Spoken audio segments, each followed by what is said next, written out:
Okay, another show. Yeah, I really like this one because we get to leave Canada and we get to explore the art of people who are coming into Canada from all over the globe. This show's about Diaspora. Yep.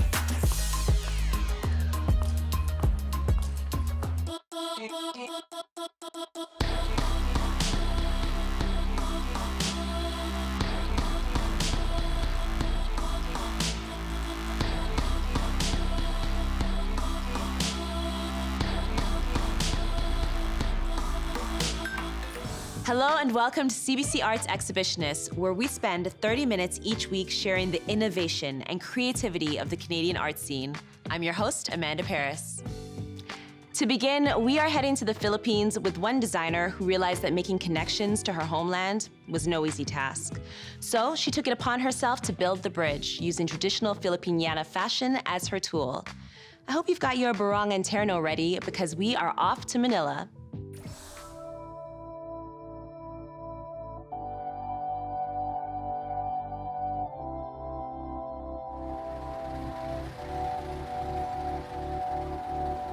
My name is Caroline Mangosing, and I'm the creative director of Vinta Gallery.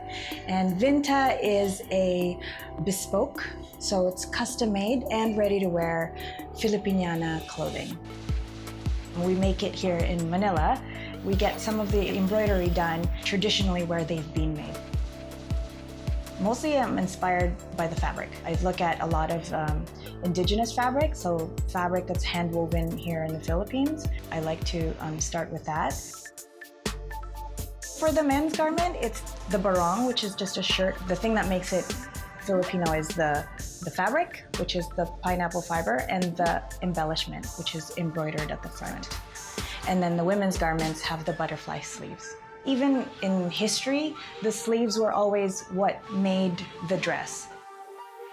About 350,000 Filipinos in Toronto, there's not a single shop where you can buy barongs and ternos for weddings or for any special occasions. So people would call and ask for Filipino cultural clothing. That's where Vinta was born.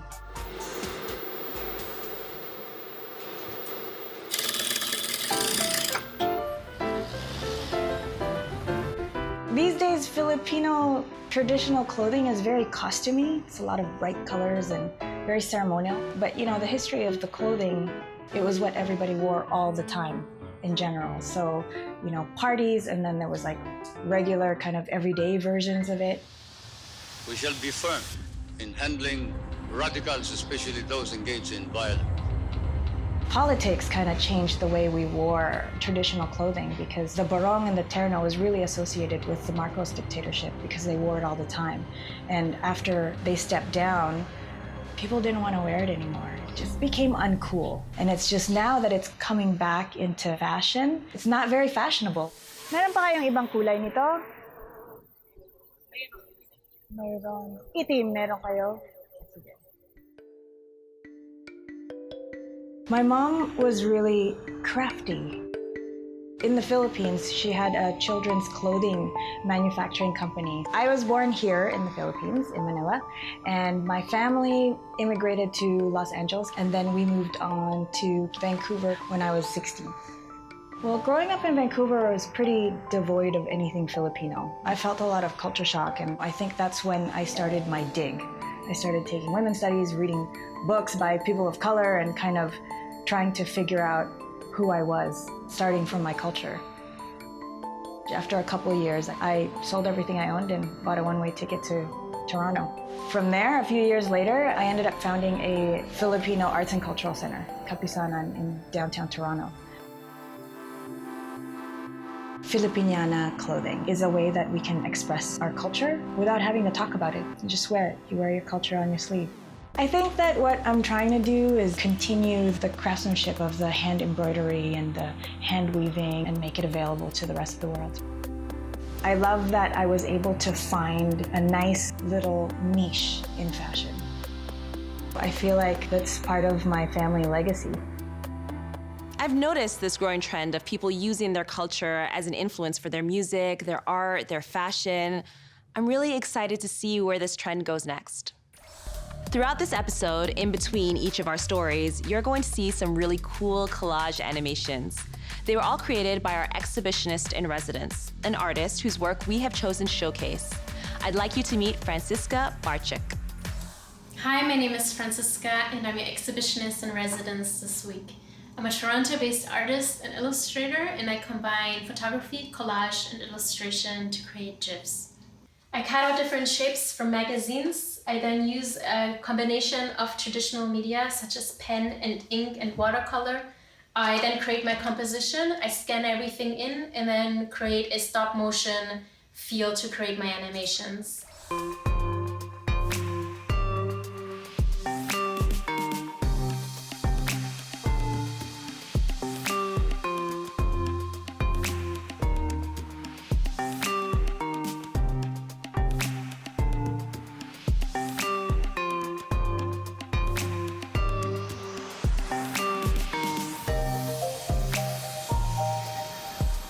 Marcel Ward is only 11 years old, but in that time, his family has fled from Damascus to Dubai, and then moved from Dubai to Lebanon, and then Lebanon to the US, before finally settling in Hamilton, Ontario.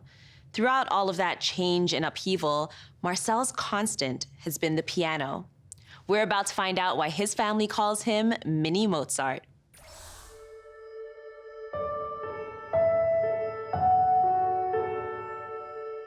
My name is Marcel Ward. I'm 11 years old and I'm a musician. Music has been a big part of my life all the time.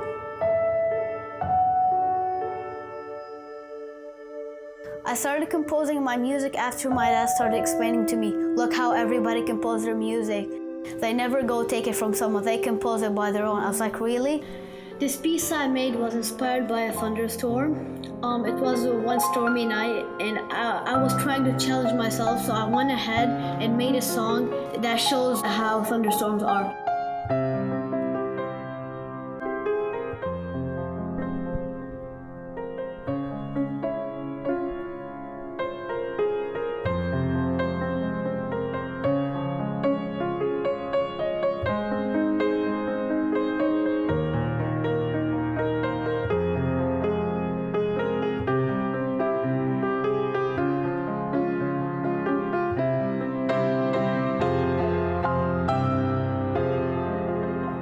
In 2011, when I was like 5 years old, we moved to Dubai. We lived between Dubai and Syria because we wanted to escape the war. But I actually was pretty excited, and plus I was scared too. I don't want to get stuck down there. I don't want to have a hard time. When I was 9 years old, I moved to Canada. I love Hamilton because they really care about us and they open the doors for us. 7 months ago, my dad opened a restaurant. I was pretty excited. He told me that I'm gonna bring you a piano and you're gonna play for the audience.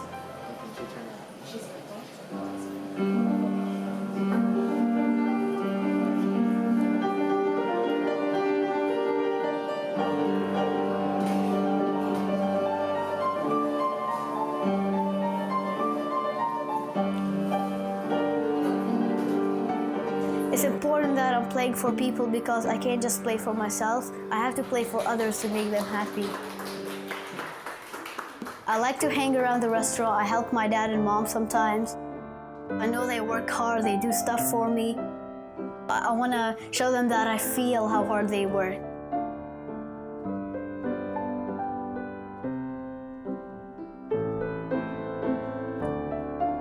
I'm not really a technical player. When I play the piano, I try not to think of anything else. It's about feeling and living inside the music.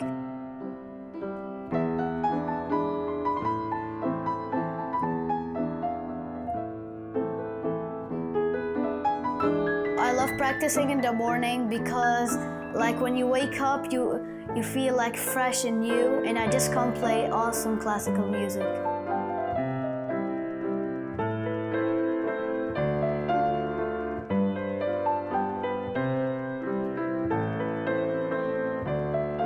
What I'm trying to do when I grow up is go on these big stages like Americans Got Talent and Canadians Got Talent, everything, Arabs Got Talent. I really like going on these big stages. I want to perform for the whole world. That kid is so talented, it makes me feel inadequate. I know, I can't even play chopsticks anymore without my hand cramping. Okay, so up next is Howie Tsui and his epic murals in amazing. Vancouver. Okay. 3, 2.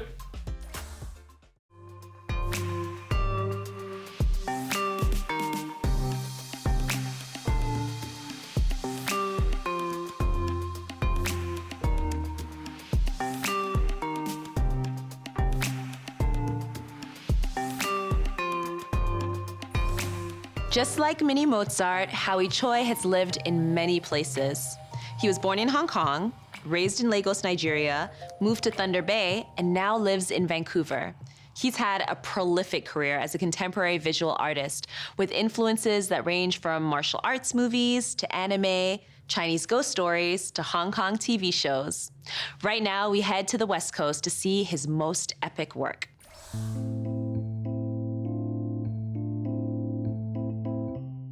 I was born in Hong Kong in the late 70s and lived in Lagos for about 6 years after that.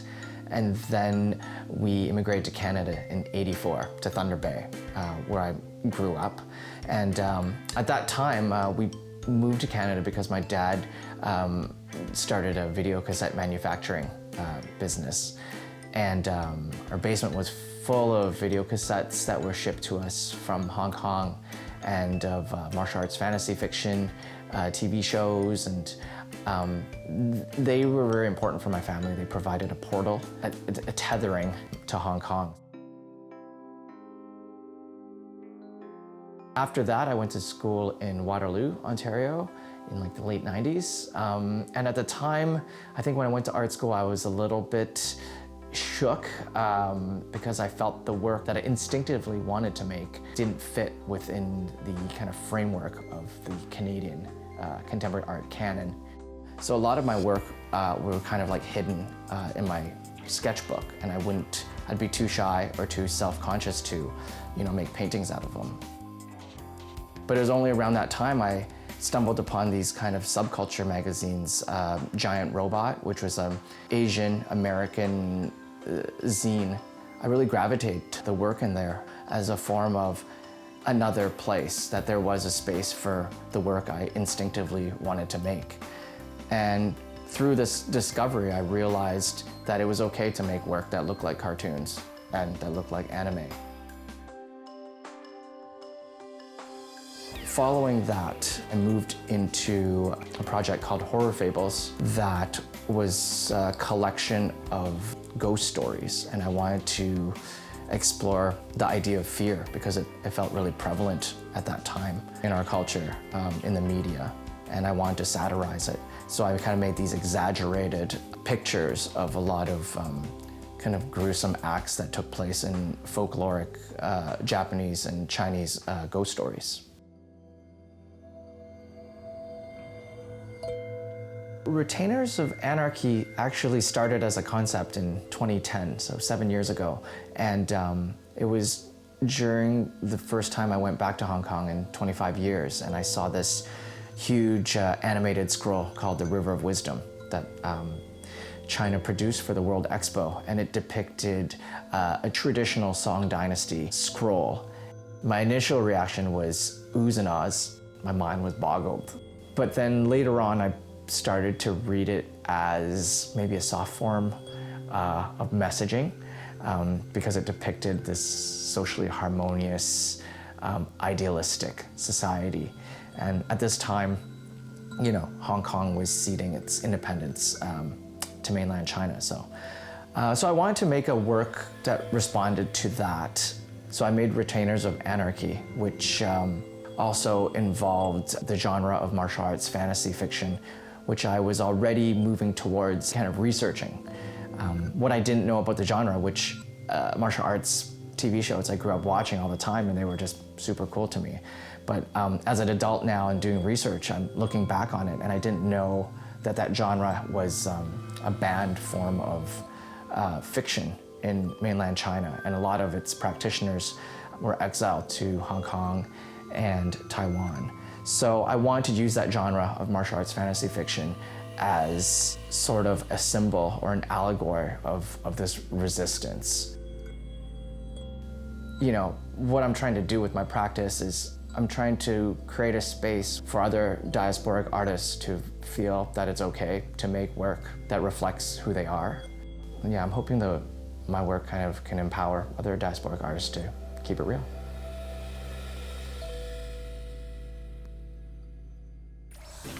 I really love that he uses pop culture to make it more accessible. I know, it's so cool. Yeah. Okay, so next up is the Taiko drumming raging Asian scene. Okay, Love it. and in 3, 2.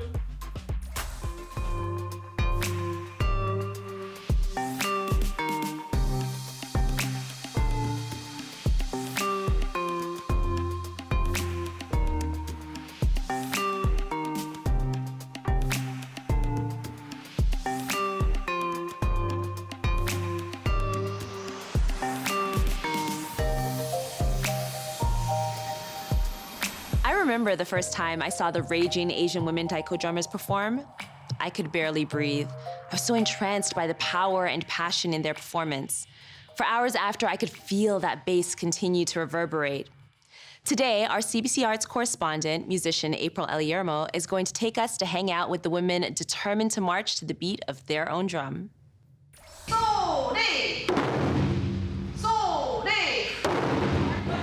There are taiko groups in Vancouver, Montreal, Toronto, all over North America. But what is taiko?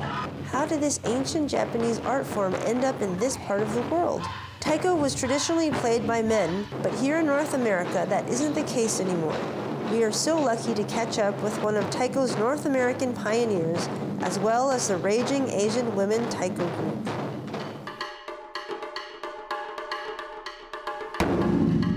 It's not just a musical instrument or ensemble. There's something to it about taiko that's just all-consuming, and it's this vibration that you can't resist. Taiko has been used to organize community, revitalize Japanese Canadian or Japanese American communities that were often dismantled. So this is an actual full-on wine barrel? Traditionally, they would hollow out like a trunk of a tree, and that would be the drum. Sort of you make a connection, vital connection with the instruments. You need to work in the group to make the drums. Just becomes more intimate in terms of relationship that you form with the drum. And it's also a group, groupness. You get power from the drum and you get power from the experience of playing together. As well, that's also part of women playing taiko together, and they see themselves in us, or they see the potential of themselves in us. Like, oh, I didn't know that Asian women be that powerful or strong, and that really touched them. There was a song that I started learning when I was an apprentice, and the first 6 months that I was learning it, I couldn't even get through like the first phrase of the song. But sure enough, like as I continued to practice and not give up, like I said, really surprising about what I could do, and that was really overjoying for me. North American taiko culture it really promotes this, like, support each other. We're in it together, be proud of who we are. I think doing the Toronto Taiko Festival is my hope to keep generating that culture.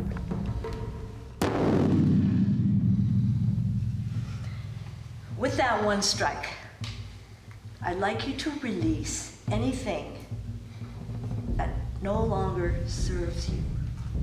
And why taiko? Because my childhood experience was pretty much suppressed. I hated being Japanese because I didn't grow up in a Japanese or Asian community. For me to enter that path, I could be loud, I could be heard. We're considered like one of the 3 kind of seminal groups to have started in North America. Taiko started to grow because it was coming from the Buddhist temple throughout the United States. And through that network, we were starting to see groups form throughout different communities. When I saw taiko, it was like ballistic, it's like athletic, it's It's also meditative, it's theatrical, it's group, it's musical, it's dance-like. It was combining everything that I was interested in. That expression was just so appealing. It's really beautiful to be able to see it and be present for it. This was my first exposure to Taiko, and it's so incredibly moving and thunderous and beautiful. And if you ever get a chance, I highly recommend you see Taiko and even try it for yourself. It's a very unique and powerful experience, and it's amazing how it continues to empower individuals and bring people together. Women, drums, I'm here for it. All day, any day. We never tire in our mission of finding Canadian talent. But if there's an artist you know we've missed, tell us. Send us a message on Twitter or Facebook. Our handle is @CBC Arts. Thank you for joining me on this whirlwind journey of art and creativity. I'll be back again next week with even more artists from Hampton to Golden. Peace. Awesome show. Thanks. I love that episode because it's kind of like us. It's about us, like diaspora people. Right, yeah. Right? You're a diaspora. I mean, I'm definitely part of generations of diasporic people. It's like my ancestors arrived from the continent of Africa to the Caribbean as enslaved peoples. Okay. Then my grandparents moved from the Caribbean to England, and then my mom moved myself and I from England to Canada. So, you know, it's multiple generations of diaspora. It's the same. It's like I was born in Newfoundland. I grew up in Kingston, Ontario. And then from Kingston, Ontario, 3 hours away to Toronto, and now here I am. So it's like the same. Yeah, and that would explain why you're so scattered. Right? It's like did you just do that thing where you insult me, but I don't know you're insulting me? Never. I never do that. Never. Because you wouldn't insult a fellow diasporian. No? Yes?